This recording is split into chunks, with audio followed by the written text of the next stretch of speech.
बिस्मिल्लाहिर्रहमानिर्रहीम अल्लाहुम्मा सल्ली अला मुहम्मदिन कमा तुहिब्बु व तर्दल्लाहु।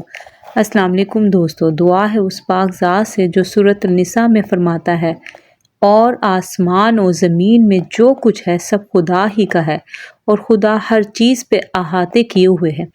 बेशक मेरे रब का वादा सच्चा है। ए मेरे परवरदिगार, हम तुझसे तेरे ज़मीन और आसमान के बीच में जो है उसकी भलाई और खैर मांगते हैं, और जो नुकसान पहुँचाने वाले शर हैं उनसे पनाह मांगते हैं। ए प्यारे अल्लाह, तू अपनी दुनिया में भी हमें उन लोगों में शामिल फरमा दे जिन पर तूने अपनी नेमतों की बारिश की हुई है, और आखिरत में भी उनमें शामिल फरमा जिनसे तू राज़ी होगा।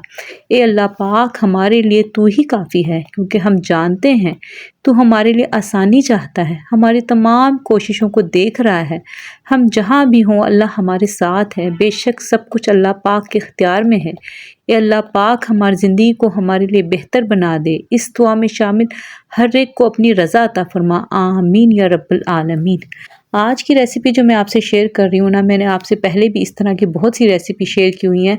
मैं चाहती हूँ आपके लिए आसानी। पहले हम आ जाते हैं अपनी रेसिपी की तरफ, ताकि आप देख सकें कि मैंने किस तरह से रेसिपी बनाई। आगे जाके मैं आपको इसमें सारे पॉइंट्स बताऊंगी, इसलिए आपने रेसिपी को स्किप नहीं करना, डिटेल से देखना। ये जो मैंने मैदा लिया है 1 kg लिया है, और इसके हिसाब से ही मैं सब चीज़ें बता रही हूँ आपको। 1 टीस्पून मैंने इसमें नमक डाला है, और 2 टेबलस्पून जो है ना, मैं इसमें पिसी हुई चीनी डाल रही हूँ। आप पिसी हुई ही डालिएगा, वो आपके लिए ज़्यादा आसानी रहेगी। और ईस्ट का ये साशे मिलता है, ये 11 ग्राम का ही होता है। आपने ग्राम के हिसाब से ये पूरा साशे जो है ना 11 ग्राम का, वो आपने डाल देना 1 किलो मैदे में, ठीक है। और हम इसको आज जो बना रहे हैं वो हम बना रहे हैं दूध से, ठीक है। दूध इसमें जाएगा 1 कप, और जाएगा नीम गर्म, ठीक है। और इसमें जाएगा 3 टेबलस्पून के करीब ऑयल जाएगा। ऑयल आप जो भी घर में इस्तेमाल करते हैं ना, घी आपने यूज़ नहीं करना, आप ऑयल यूज़ करेंगे। इसमें जो हमने पानी यूज़ करना है ना, वो भी हमने नीम गर्म ही यूज़ करना है, क्योंकि हम इसमें जो आपने देखा पहले जो मैंने आपको रेसिपी बताई थी, उसमें मैंने ईस्ट का आपको बताया था कि कैसे आपने पहले उसको एक्टिव करना है, बाद में आपने मैदे में ऐड करना है। आज की रेसिपी में मैं आपको बता रही हूँ कि किस तरह से आपके अगर जल्दी है और इतना टाइम नहीं है कि आप ईस्ट को एक्टिव होने के लिए 20 मिनट के लिए रखें या 15 मिनट के लिए रखें, तो फिर आप डायरेक्ट इस तरह से बनाएंगे, और गर्म ही दूध आप इसमें नीम गर्म यूज़ करेंगे, और नीम गर्म ही पानी यूज़ करेंगे। और अक्सर मेरी बहनों को ये इशू आ रहा होता है कि पानी कितना जाएगा, तो 1 किलो मैदे में 1.5 कप पानी जाएगा। ये देख रहे हैं कि मैंने इसलिए मेजरमेंट वाला कप नहीं लिया, मैंने सिंपल कप लिया जो हर घर में मौजूद होता है, चाय वाला कप। आपने इसी से नापना है। ये तकरीबन 1.5 कप जाएगा। आपने बस ये ख्याल रखना है आपने नीम गर्म ही यूज़ करना है। यहाँ पे आप देख रहे होंगे कि मैंने रेसिपी को बिल्कुल भी स्किप नहीं किया, मैंने यहाँ पे स्पीड बढ़ा दिया है। मैंने पूरा इसमें पूरा मेथड आपको बताया है कि क्या क्या प्रॉब्लम आ सकती है, किस तरह से आपने थोड़ा थोड़ा पानी करके डालना है। सारे स्टेप मैंने आपको इसमें बताए हैं कि किस तरह से हाथों पे चिपक सकता है, क्या क्या हो सकता है। मैं चाहती हूँ तो आपको डायरेक्ट एक तरफ गूंथती और डायरेक्ट आपको बाद में गूंधा हुआ दिखा देती, लेकिन मैं चाह रही हूँ मेरी बहनों को बिल्कुल प्योर रेसिपी देना, ताकि मेरी बहनें उससे बहुत अच्छी तरीके से पहली दफ़ा में बना ली। क्योंकि जितनी महंगाई है, आपकी कोई भी चीज़ ज़ाया नहीं होनी चाहिए। किसी भी कोई भी चीज़ ज़ाया होती है, यकीन माने मुझे बहुत दुख होता है। इसलिए मैं चाहती हूँ कि मैं आपको डिटेल से रेसिपीज़ दूँ, तो आपने कोई भी स्टेप मिस नहीं करना है, और इसको स्टेप बाय स्टेप आपने फॉलो करना है, ठीक है। पानी आपने थोड़ा थोड़ा करके ही डालना है, ठीक है। ये 20 मिनट के लिए मैंने कवर करके रख दिया। उसके बाद आ गई मैं दूसरी साइड पे। अब ये देखें, मैंने ले लिया धनिया को मैंने अच्छे से चॉप्ड कर लिया। उसके बाद मैं इसमें डाल रही हूँ 2 टेबलस्पून के करीब, ये इसमें जाएगा मक्खन। अच्छा, 2 टेबलस्पून अगर मेल्ट होगा तो 2 टेबलस्पून होगा, अगर मेल्ट नहीं होगा तो 2 टीस्पून होगा। ये जो मैंने इसमें डाली टीस्पून डाली, लेकिन अगर मेल्ट होता तो टेबलस्पून होता है, ठीक है। और इसमें मैंने डाल दिया 1 टीस्पून, इसमें मैंने डाल दिया लहसुन पाउडर, और 2 टेबलस्पून इसमें मैंने डाल दिया घी। देखिए, आप चाहें तो खाली इसको बटर से भी बना सकते हैं, क्योंकि हम जो बना रहे हैं ना, इसको अक्सर लोग इसमें जो पनीर वगैरह भी ऐड कर देते हैं। जो हम बना रहे हैं ना, ये गार्लिक ब्रेड है, गार्लिक पिज़्ज़ा भी इसे कह सकते हैं, आप इसको वेज पिज़्ज़ा भी कह सकते हैं।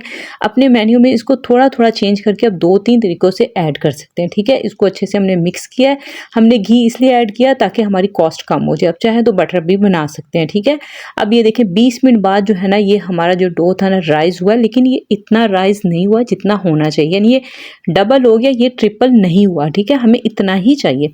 जब 20 मिनट बाद आप करेंगे, देखेंगे इतना जिस तरह से आटा एक सॉफ्ट हो जाता है उस तरह से है, अभी इसमें जाला नहीं बना। इस पॉइंट पे क्या होता है कि आपको इसको संभालना बहुत आसान होता है, क्योंकि अभी इसको ज़्यादा राइज़ हुआ नहीं होता, तो आप आसानी से इसे, कोई कहते हैं ना अनाड़ी भी होगा ना, आराम से हैंडल कर लेगा। ये छोटे छोटे से स्टेप होते हैं बेकिंग के, जो मैं चाहती हूँ कि मैं आपको बताऊँ। शायद कोई आपको ये इतना डिटेल से ना बताए, क्योंकि अक्सर को लगता है कि शायद सबको समझ आ गई होगी, आता ही होगा, लेकिन मेरी कोशिश होती है मैं आपको इस तरह से बताऊँ कि अगर आप पहली दफ़ा में भी कुछ बनाने की कोशिश कर रहे हैं तो आपसे एकदम परफेक्ट बने। अच्छा, अब ये देख लें, 20 मिनट बाद जब मैंने इसको लिया, मुझे जितना चाहिए था मैंने उतना ले लिया। ठीक है, आप इस तरह से कि जो जो चीज़ आप बना रहे हैं उस तरह से आप डो लेते रहें और उसको बनाते रहें। अब ये मैंने एक मुनासिब किस्म का जितना मुझे चाहिए था उतना मैंने ले लिया और इसको मैंने 4 हिस्से किए।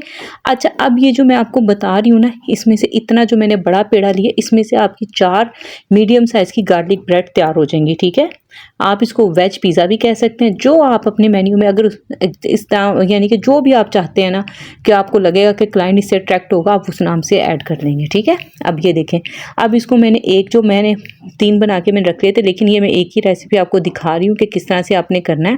आपने इसको हल्का सा मैदा जो है ना वो डस्ट करना है और उसको बेल लेना है, क्योंकि अभी ये बहुत ज़्यादा राइस नहीं हुआ हुआ, तो ये आपको बेलना बिल्कुल आसान है। जैसे कि आप रोटी बनाते हैं उसी तरह से ये आसानी से बिल जाएगा, जैसे कि आप देख रहे हैं। अब मैंने ले लिया है एक बटर पेपर पे मैं ये रख रही हूँ। देखिए, मैंने इसको उठा भी आराम से लिया, ये बिल भी आराम से रहा है, यानी इसमें कोई भी मुश्किल आपको नहीं आएगी। आगे भी मैं आपको ऐसी रेसिपीज़ देने वाली हूँ, क्योंकि जैसे कि बच्चों की छुट्टियाँ स्टार्ट हो गई हैं, तो ये आपके लिए बहुत फ़ायदेमंद रेसिपीज़ हैं।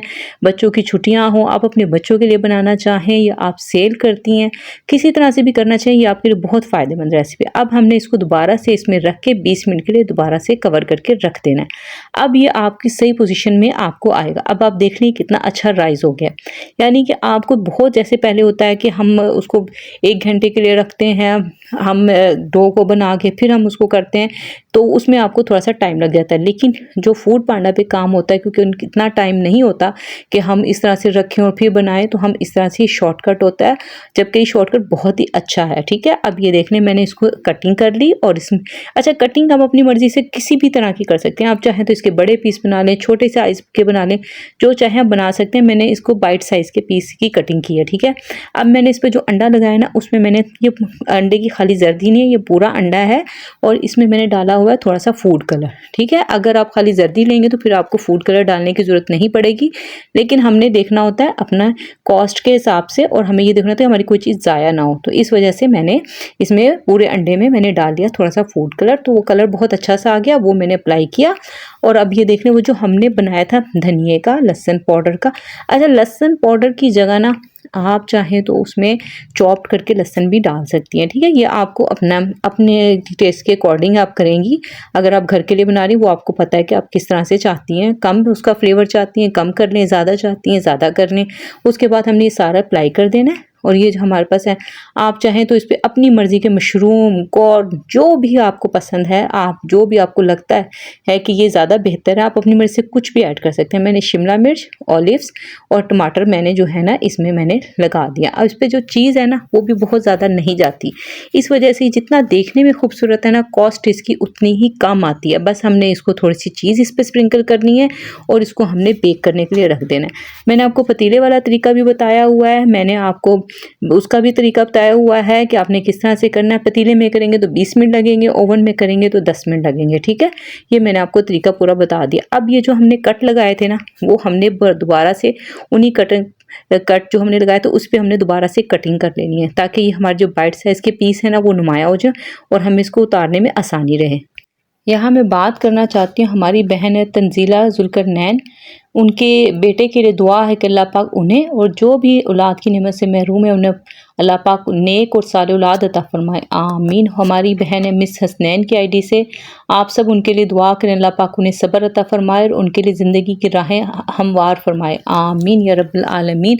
अच्छा, आप जो इसको सेल करेंगे ना, आप इसको 450 का सेल कर सकते हैं। देखिए, इसमें कॉस्ट आपकी कम आ रही है, मेरे ख्याल से तो इसमें मेहनत भी कम है, बहुत आसान रेसिपी है और इंशाल्लाह ताला आगे भी मैं आपको बहुत आसान आसान रेसिपी देने वाली हूँ। अगर आपने मेरे चैनल को सब्सक्राइब नहीं किया तो चैनल को सब्सक्राइब करें और बेल आइकन को भी ऑन करें और वीडियो को शेयर करें ताकि दूसरों का भी भला हो।